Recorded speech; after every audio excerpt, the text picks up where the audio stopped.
Maraming treasure dito guys sa mga bato sa Pilipinas.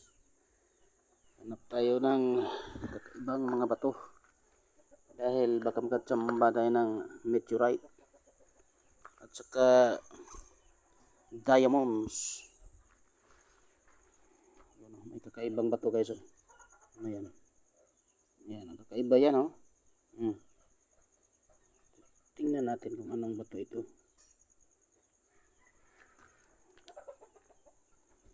Iba nga guys oh. Ito yung mga bato sa Pilipinas guys, mga viral ngayon. Kasi nandito lang yung mga maliliit na diamond. So hanapin natin, ayan. Mukhang ito eh. Maliit na po. Hindi kaya diamonds ito guys, kulay white oh. Ayan oh.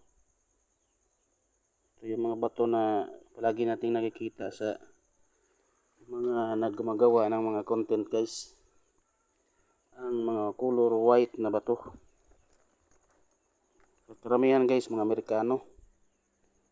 So mga ganitong klase yung nakuha nila ng mga bato guys, mga white. Tapos pag inilawan mo yan guys, talagang napakaliwanag yan sa loob. So tapos ipinaprocess yan guys para malalabas yung ganda ng itsura niya kapag pinaprocess na. So mga ganyang klaseng bato meron na tayong isa na pick up guys. Kailangan i-grinder natin yan guys. Yan o, kakaiba shell o. Kakaibang bato. Yan, may shell siya. So maghanap tayo ng mga bato pa na mga kakaiba dito sa Pilipinas. Napakadami guys. Finding rare stone tayo guys. Dahil may mga diamond dito guys na hindi lang natin napapansin. Tulad nito oh. Kapag pinoproseso ito guys, maganda pa ito. So dito lang tayo sa Pilipinas yan guys. Marami dito sa Pilipinas. Nakita tayo ng mga bato na mga ganda dito sa Pilipinas guys. Ang kakaiba oh. Yan oh. So finding rare stone tayo guys. Rare stone.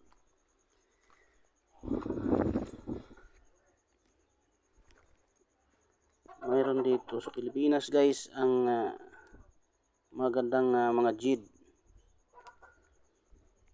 Meron na tayong isa nakita. So ito hindi. Dapat meron pa rin tayong pang-testing ng tubig. Yan rare na to. Parang iba naman. Kaibang bato naman yan. Yan o. Mga ganito maliliit guys. At titingnan natin kasi na baka nandyan yung mga jade guys na mga ganda. Mga ruby. Or klaseng mga bato. So isa lang yung nakita ko guys. Ito lang yung nakita ko. Kailangan i-process to guys kung anong itsura nito magiging siguro mukhang itsura ng diamond ito guys. Yan o. Napaka-rare nito guys. Marami ito sa Pilipinas guys. Tingnan natin kung gaganda ba ito guys. Guys, maraming salamat guys sa panonood guys. At mayroon akong nakitang isang pirasong bato guys. Kakaiba.